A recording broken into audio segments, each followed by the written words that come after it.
Isang araw, nagmamaniho sa baba,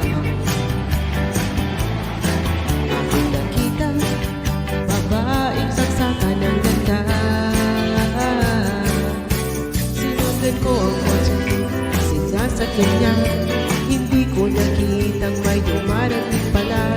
Hindi ko naiwasan kami biglang nagkabanggaan.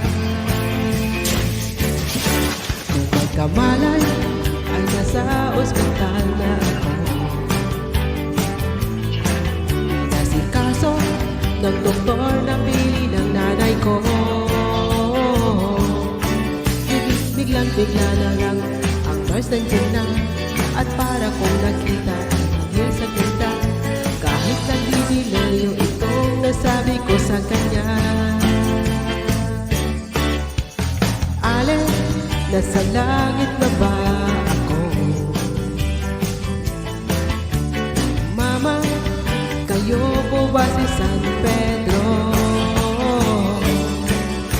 Okay lang sa akin kung ako'y dito na, basta't ikaw ang lagi kong kasama.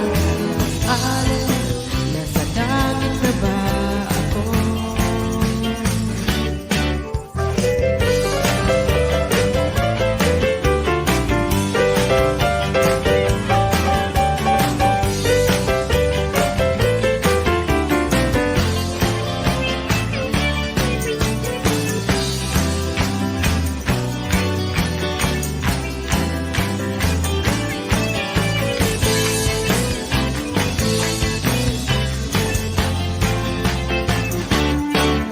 Paglabas ko, niyaya ko na siyang pakasal. Tinanggihan niya at nasabing may asawa na siya. Sinamdam kong masyadong sinabi niya. Hindi ko nakita hagdan, ubos na. Ako ay nahulog sa simento, ulo ko'y naunto.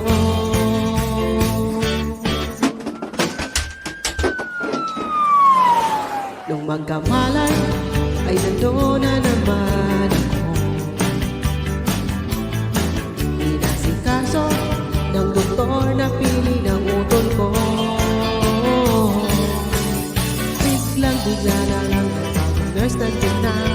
Tinanong ko muna siya kung may asawa na siya. Ang sabi niya wala, ang puso ko'y biglang natuba.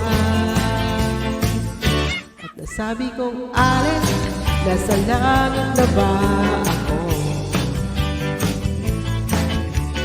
Mama, kayo po ba si San Pedro? Okay lang sa akin kung ako'y di